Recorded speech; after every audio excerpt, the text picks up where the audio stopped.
ಧಾರವಾಡ ಕ್ಷೇತ್ರದಲ್ಲಿ ದಿನದಿಂದ ದಿನ ಚುನಾವಣಾ ರಂಗೇರ್ತಾ ಇದೆ. ಅದರಲ್ಲೂ ಪಕ್ಷಾಂತರ ಪರ್ವ ಏರ್ಪಟ್ಟಿದೆ. ಬಿಜೆಪಿ ಪಕ್ಷವನ್ನು ತೊರೆದು ಕಾಂಗ್ರೆಸ್ಗೆ ಸೇರ್ಪಡೆಗೊಳ್ಳುತ್ತಿದ್ದಾರೆ. ಇದರಿಂದಾಗಿ ಜೋಶ್ಗೆ ಹಿನ್ನಡೆಯಾಗಬಹುದಾ ಎನ್ನುವುದು ಕ್ಷೇತ್ರದಲ್ಲಿ ಬಿಸಿ ಬಿಸಿ ಚರ್ಚೆಯಾಗ್ತಾ ಇದೆ. ಕುಂದಗೋಳ ಪಟ್ಟಣದ ಕಾಂಗ್ರೆಸ್ ಪಕ್ಷದ ಕಾರ್ಯಾಲಯದಲ್ಲಿ ಸುದ್ದಿಗೋಷ್ಠಿಯನ್ನು ಉದ್ದೇಶಿಸಿ ಮಾತನಾಡಿದ ಸಚಿವ ದಿನೇಶ್ ಗುಂಡೂರಾವ್, ಪ್ರಥಮ ಹಂತದ ಚುನಾವಣೆಯ ಬಳಿಕ ಕಾಂಗ್ರೆಸ್ ಪಕ್ಷ ಧಾರವಾಡ ಕ್ಷೇತ್ರದ ಚುನಾವಣೆಯ ಉಸ್ತುವಾರಿ ಜವಾಬ್ದಾರಿಯನ್ನ ನನಗೂ ಹಾಗೂ ಡಾಕ್ಟರ್ ಯತೀಂದ್ರ ನಾರಾಯಣ ಸ್ವಾಮಿ ಅವರಿಗೆ ಕೆಪಿಸಿಸಿ ವಹಿಸಿದೆ. ಕಳೆದೆರಡು ದಿನಗಳಿಂದ ಕ್ಷೇತ್ರದಲ್ಲಿ ಭೇಟಿ ನೀಡ್ತಾ ಇದ್ದೇವೆ. ಚುನಾವಣೆಯ ಪ್ರಚಾರವನ್ನ ಮತ್ತು ಮತಯಾಚನೆಯನ್ನ ಸಜ್ಜುಗೊಳಿಸಲು ಹಾಗೂ ಎಲ್ಲರಲ್ಲೂ ಒಮ್ಮತವನ್ನ ಮೂಡಿಸುವ ಕಾರ್ಯವನ್ನ ಮಾಡ್ತಾ ಇದ್ದೇವೆ. ಪ್ರಥಮ ಹಂತದಲ್ಲಿ 14 ಕ್ಷೇತ್ರಗಳಲ್ಲಿ ಈಗಾಗಲೇ ಚುನಾವಣೆ ನಡೆದಿದ್ದು, ಈ ಕ್ಷೇತ್ರಗಳಲ್ಲಿ ಸುಮಾರು 11 ಕ್ಷೇತ್ರಗಳ ಪೈಕಿ ಕಾಂಗ್ರೆಸ್ ಜಯಬೇರಿ ಬಾರಿಸುತ್ತೆ ಅನ್ನೋದು ಆಂತರಿಕ ವರದಿಯಿಂದ ತಿಳಿದು ಬಂದಿದೆ. ಬಿಜೆಪಿಯ ಭದ್ರಕೋಟೆ ಅಂತ ಕರೆಸಿಕೊಳ್ಳುವ ಕ್ಷೇತ್ರಗಳಲ್ಲಿ ಈ ಬಾರಿ ಕಾಂಗ್ರೆಸ್ ಪಕ್ಷ ಗೆಲುವು ಸಾಧಿಸುವ ಅವಕಾಶಗಳಿವೆ. ಎರಡನೇ ಹಂತದ ಚುನಾವಣೆಯ ಮೇಲೆ ನಮಗೆ ನಿರೀಕ್ಷೆ ಹೆಚ್ಚಿದೆ. ಪ್ರಮುಖವಾಗಿ ಜನಸಾಮಾನ್ಯರಿಗೆ ನಂಬಿಕೆ ಇದೆ, ಬದಲಾವಣೆ ತಂದಿದ್ದಾರೆ. ಕಳೆದ ಚುನಾವಣೆಯಲ್ಲಿ ಸಾಮಾನ್ಯರಿಗೆ ಭರವಸೆಯ ಯೋಜನೆಗಳನ್ನು ನೀಡಿದ್ದೇವೆ. ಇಂತಹ ಯೋಜನೆಗಳಿಂದಾಗಿ ಜನಸಾಮಾನ್ಯರ ಬದುಕಿನಲ್ಲಿ ಬದಲಾವಣೆಯಾಗಿದೆ. ಮೋದಿಯವರು ನನಗೆ ಕೇವಲ 10 ವರ್ಷ ಸಮಯ ಕೊಡಿ, ಅಚ್ಚೇ ದಿನ ತರ್ತೀನಿ ಅಂತ ಹೇಳಿದರು. ಅದು ಬರಲೇ ಇಲ್ಲ. ಬದಲಿಗೆ 2047ನೇ ಇಸವಿಯ ಬಗ್ಗೆ ಮಾತಾಡ್ತಾರೆ. ಜನರನ್ನು ಮೂರ್ಖರನ್ನಾಗಿ ಮಾಡಲು ಹೊರಟಿದ್ದಾರೆ ಎಂದು ಸಚಿವ ದಿನೇಶ್ ಗುಂಡೂರಾವ್ ಹೇಳಿದರು. ಕುಂದಗೋಳಿನ ಮತಕ್ಷೇತ್ರಕ್ಕೆ ನನ್ನನ್ನು ಧಾರವಾಡ ಪಾರ್ಲಿಮೆಂಟ್ ಕ್ಷೇತ್ರಕ್ಕೆ ನನ್ನ ಪ್ರಥಮ ಹಂತದ ಚುನಾವಣೆ ಆದ ನಂತರ ಕಾಂಗ್ರೆಸ್ ಪಕ್ಷ ಈ ಚುನಾವಣೆಯಲ್ಲಿ ಧಾರವಾಡಿನ ಒಂದು ಉಸ್ತುವಾರಿನ ವಹಿಸಿಕೊಂಡು ಕೆಲಸ ಮಾಡಬೇಕು ಅಂತ ನನಗೆ ಹಾಗೂ ಡಾಕ್ಟರ್ ಯತೀಂದ್ರ ಅವರು, ನಾರಾಯಣ ಸ್ವಾಮಿಯವರು ನಮ್ಮನ್ನೆಲ್ಲರೂ ಕೂಡ KPCCಯಿಂದ ಕಳಿಸಿದ್ದಾರೆ. ಈಗಾಗಲೇ ನಾನು ಮೊನ್ನೆನೇ 2 ದಿವಸದಿಂದ ಧಾರವಾಡಿನ ಪಾರ್ಲಿಮೆಂಟ್ ಕ್ಷೇತ್ರದಲ್ಲಿ ಎಲ್ಲ ಬೇರೆ ಬೇರೆ ಕ್ಷೇತ್ರಗಳಿಗೆ ಭೇಟಿ ಕೊಡ್ತಾ ಇದ್ದೀನಿ ಮತ್ತು ನಮ್ಮ ಒಂದು ಚುನಾವಣೆಯ ಪ್ರಚಾರವನ್ನು ಮತ್ತು ಮತಯಾಚನೆಯನ್ನು ಸಜ್ಜುಗೊಳಿಸ್ತಕ್ಕಂಥದ್ದು ಮತ್ತು ಎಲ್ಲರಲ್ಲೂ ಕೂಡ ಒಮ್ಮತವನ್ನು ಮೂಡಿಸಿ ಒಂದು ಒಳ್ಳೆಯ ರೀತಿಯಲ್ಲಿ ಈ ಚುನಾವಣೆ ನಡೆಸಬೇಕು ಅನ್ನೋ ಉದ್ದೇಶದಿಂದ ನಾವೆಲ್ಲ ಬಂದಿದ್ದೀವಿ. ಪ್ರಥಮ ಹಂತದ ಚುನಾವಣೆ ಬಹಳ ಚೆನ್ನಾಗಿ ಕಾಂಗ್ರೆಸ್ ಪಕ್ಷಕ್ಕೆ ಆಗಿದೆ. ನಮಗೆಲ್ರಿಗೂ ಬಹಳ ಒಂದು ಉತ್ಸಾಹ ತುಂಬಿದೆ. ಪ್ರಥಮ ಹಂತದ 14 ಕ್ಷೇತ್ರಗಳು ಏನು ದಕ್ಷಿಣ ಕರ್ನಾಟಕದ 14 ಕ್ಷೇತ್ರಗಳಲ್ಲಿ ಆಗಿರುವಂಥದ್ದು, ಅದರಲ್ಲಿ ನಮಗೆ ಸುಮಾರು 10ರಿಂದ 11 ಕ್ಷೇತ್ರದಲ್ಲಿ ಗೆಲುವು ಆಗುವಂಥ ಎಲ್ಲ ಸಾಧ್ಯತೆಗಳಿದೆ ಅಂತ ನಮ್ಮಲ್ಲಿರುವಂಥ ಆಂತರಿಕ ಒಂದು ವರದಿ ಮತ್ತು ನಮ್ಮೆಲ್ಲ ಕಾರ್ಯಕರ್ತರ ಅಭಿಪ್ರಾಯಗಳು. ಎಲ್ಲಿ BJP ಭಾಳ ಭದ್ರಕೋಟೆ ಅಂತ ಅವರೇನು ಅಂದ್ಕೊಂಡಿದ್ರು, ಅಲ್ಲೇ ಇವಾಗ ಕಾಂಗ್ರೆಸ್ ಪಕ್ಷಕ್ಕೆ ಗೆಲುವು ಸಾಧಿಸುವಂಥ ಅವಕಾಶಗಳು ಇವತ್ತಿನ ದಿವಸ ಬಂದಿದೆ. ಮಂಗಳೂರು ಮತಕ್ಷೇತ್ರ, ಉಡುಪಿ ಮತಕ್ಷೇತ್ರ, ಉಡುಪಿ ಚಿಕ್ಕಮಗಳೂರು ಮತಕ್ಷೇತ್ರ, ಬೆಂಗಳೂರು ದಕ್ಷಿಣ, ಕೇಂದ್ರ ಮತ್ತು ಉತ್ತರ, ಈ 5 ಕ್ಷೇತ್ರದಲ್ಲಿ BJP ಭಾಳ ಪ್ರಭಾವಿ ಅಂತ ಹೇಳ್ತಾ ಇದ್ವಿ. ಆದ್ದರಿಂದ ಈ 5ರಲ್ಲಿ ನಾವು ಪ್ರತಿಯೊಂದರಲ್ಲೂ ಕೂಡ BJP ಗೆದ್ದೇ ಗೆಲ್ಲಿದ್ದೀವಿ ಅಂತ ಹೇಳೋಕ್ಕಾಗ್ತಾಯಿಲ್ಲ. ಆ ರೀತಿಯಾದಂಥ ಒಂದು ಪರಿಸ್ಥಿತಿ ಇವತ್ತು ಬಂದಿದೆ. ಮತ್ತು ನಮಗೆ ಇನ್ನು ಉಳಿದಿರೋ ಕ್ಷೇತ್ರಗಳಲ್ಲಿ ಕೋಲಾರ, ಚಿಕ್ಕಬಳ್ಳಾಪುರ, ಮಂಡ್ಯ, ಹಾಸನ, ಚಾಮರಾಜನಗರ, ಮೈಸೂರು, ತುಮಕೂರು, ಚಿತ್ರದುರ್ಗ, ಈ ಎಲ್ಲ ಕ್ಷೇತ್ರಗಳಲ್ಲಿ ನಮಗೆ ಗೆಲುವು ಮತ್ತು ಬೆಂಗಳೂರು ಗ್ರಾಮಾಂತರ ಎಲ್ಲ ಥರಲ್ಲೂ ಕೂಡ ಖಂಡಿತವಾಗಿಯೂ ನಾವು ಗೆದ್ದೇ ಗೆಲ್ತೀವಿ. ಮತ್ತು ಈ 5ರಲ್ಲಿ ಒಂದು 2ರಿಂದ 3 ಅಂತೂ ಖಂಡಿತ ಗೆದ್ದೇ ಗೆಲ್ತೀವಿ. ಸೊ ಒಟ್ಟಾರೆ ಒಂದು 10 ಗೆಲ್ಲುವಂಥ ಅವಕಾಶ ಇದೆ. ಅದೇ ರೀತಿ ಉತ್ತರ ಕರ್ನಾಟಕದ ಏನು ಈ ಭಾಗದ 14 ಕ್ಷೇತ್ರ ಇದೆ, ಇದರಲ್ಲಿ ನಮಗೆ ನಿರೀಕ್ಷೆ ಇನ್ನೂ ಜಾಸ್ತಿನೇ ಇದೆ. ಮೊದಲನೇ ಹಂತಕ್ಕಿಂತ 2ನೇ ಹಂತದಲ್ಲಿ ನಮ್ಮ ನಿರೀಕ್ಷೆ ಹೆಚ್ಚಿದೆ. ಇದಕ್ಕೆ ಭಾಳ ಪ್ರಮುಖ ಕಾರಣ ಏನಂತ ಹೇಳಿದ್ರೆ, ನಾವು ಜನರಿಗೆ ಒಂದು ಕಡೆ ನಮ್ಮ ಮೇಲೆ ವಿಶ್ವಾಸ ಹೆಚ್ಚಾಗಿದೆ. ಜನರಿಗೆ ಕಾಂಗ್ರೆಸ್ಸಿನ ಸರ್ಕಾರದಿಂದ ನಮ್ಮ ಬದುಕಿನಲ್ಲಿ ಬದಲಾವಣೆ ತಂದಿದ್ದಾರೆ. ಕಾಂಗ್ರೆಸ್ ಅಧಿಕಾರಕ್ಕೆ ಬಂದ ಮೇಲೆ ರಾಜ್ಯದಲ್ಲಿ ಕಳೆದ ಚುನಾವಣೆಯಲ್ಲಿ, ಅಸೆಂಬ್ಲಿ ಚುನಾವಣೆಯಲ್ಲಿ ನಮಗೆ ಅನೇಕ ರೀತಿಯಾದಂಥ ಕಾರ್ಯಕ್ರಮಗಳು ಕೊಟ್ಟಿದ್ದಾರೆ. ನಮ್ಮ ಗ್ಯಾರಂಟಿ ಯೋಜನೆಗಳಿರ್ಬೋದು, ಬೇರೆ ಬೇರೆ ಏನು ಯೋಜನೆಗಳನ್ನ ನಾವು ತೊಗೊಂಡು ಬರ್ತಾಯಿದ್ದೀವಿ, ಅದೆಲ್ಲವೂ ಕೂಡ ಜನರನ್ನ ಒಂದು ಬದುಕಿನಲ್ಲಿ ಬದಲಾವಣೆ ಆಗುವಂಥ ಅವಕಾಶ. ಇದು ಇವತ್ತು ನಮಗೆ ದೊಡ್ಡ ಒಂದು ಬೆನಿಫಿಟ್ ಅಂತ ಹೇಳ್ಬೋದು. ಯಾಕಂದರೆ ನಾವು 10 ತಿಂಗಳಿನ ಸಾಧನೆ, ಅದ್ರ ಜೊತೆಯಲ್ಲಿ 10 ವರ್ಷದ ಅವರ ಒಂದು ಏನು ವೈಫಲ್ಯ, ನಮ್ಮ 10 ತಿಂಗಳ ಸಾಧನೆ, ಅವರು 10 ವರ್ಷದ ಮೋದಿಯವರ ವೈಫಲ್ಯ. ಇವತ್ತು ಮೋದಿಯವರು, ಅಮಿತ್ ಶಾ ಅವರೆಲ್ಲ ಕರ್ನಾಟಕಕ್ಕೆ ಪದೇ ಪದೇ ಬರ್ತಾ ಇದ್ದಾರೆ. ಅಸೆಂಬ್ಲಿ ಚುನಾವಣೆಯನ್ನು ಪದೇ ಪದೇ ಬಂದು ಹೋದರು. ಆವಾಗ ಅವರು ಏನು ಪ್ರಭಾವ ಬೀರಕ್ಕೆ ಆಗಲಿಲ್ಲ. ಭಾಳ ದೊಡ್ಡ ಸೋಲನ್ನು BJP ಕರ್ನಾಟಕದ ರಾಜ್ಯದಲ್ಲಿ ಆಯಿತು. ಈಗ ಬಂದು ಅವರ ಪ್ರಚಾರವನ್ನು ತಾವು ಗಮನಿಸ್ಬೋದು.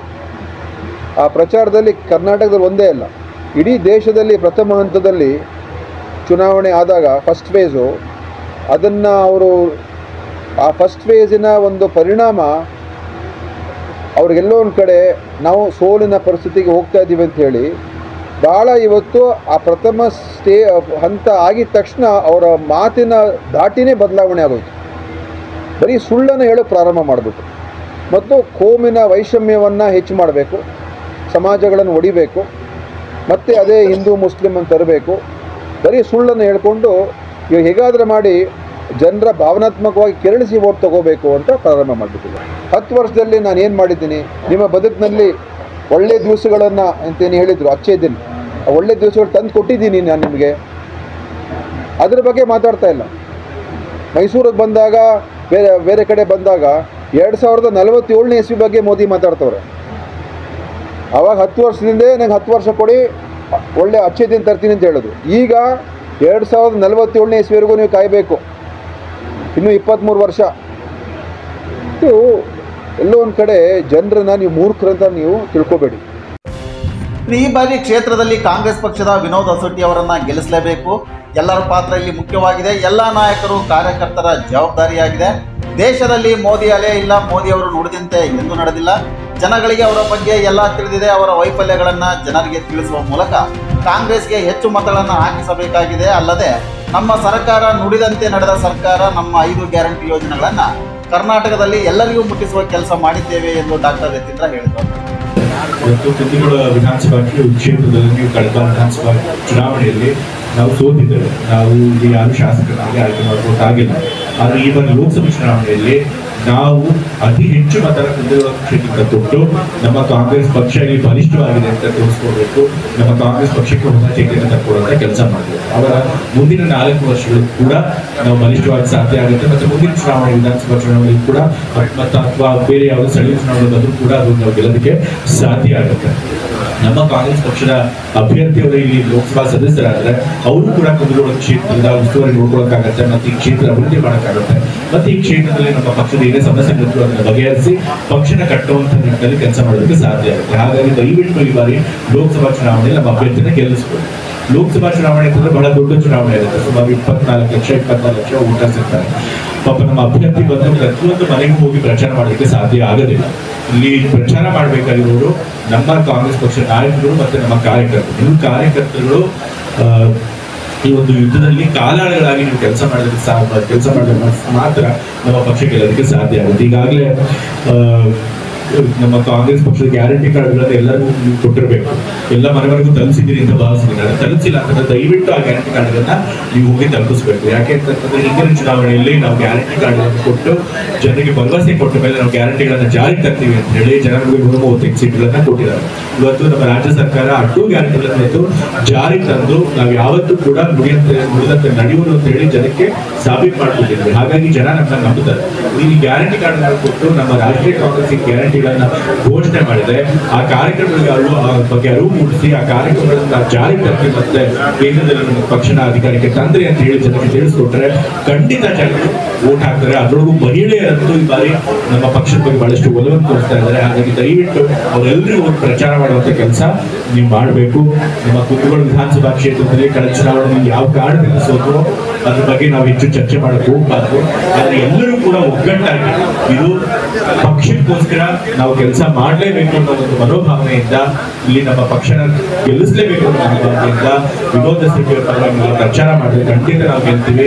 ಎಲ್ಲರೂ ಹೇಳ್ತಿರುವಾಗ 20-25 ಸಾವಿರ ಮತಗಳಿಂದ ನಾವು ಗೆಲ್ತೀವಿ. ಮತ್ತೆ ಕಳೆದ ಬಾರಿ 2000 ಕುಂದಗೋಳ ತಾಲೂಕಿನಲ್ಲಿ ಪ್ರತಿಷ್ಠಿತ ನಾಡಿಗೇರ್ ಧಣಿಗಳ ಮನೆತನ ಹೆಸರುವಾಸಿಯಾಗಿದ್ದು ಮೂಲತಃ ಇವರು ಬಿಜೆಪಿ ಹಾಗೂ ಜೋಶಿ ಅವರ ಆಪ್ತ ವಲಯದಲ್ಲಿ ಗುರುತಿಸಿಕೊಂಡಿದ್ದರು. ಅಲ್ಲದೆ ಸಚಿವ ದಿನೇಶ್ ಗುಂಡೂರಾವ್ ರವರ ಹತ್ತಿರ ಸಂಬಂಧಿಗಳು ಕೂಡ ಆಗಿರುವುದು ವಿಶೇಷ. ಜೋಶಿ ಅವರ ಆಡಳಿತ ವೈಫಲ್ಯದಿಂದ ಬೇಸತ್ತು ಈ ನಾಡಿಗೇರ್ ಮಂಥನದ ಅರ್ಜುನ್ ನಾಡಿಗೇರ್ ಹಾಗೂ ಪವನ್ ನಾಡಿಗೇರ್ ಬಿಜೆಪಿ ತೊರೆದು ಇಂದು ಅಧಿಕೃತವಾಗಿ ಕಾಂಗ್ರೆಸ್ ಪಕ್ಷಕ್ಕೆ ಸೇರ್ಪಡೆಗೊಂಡರು.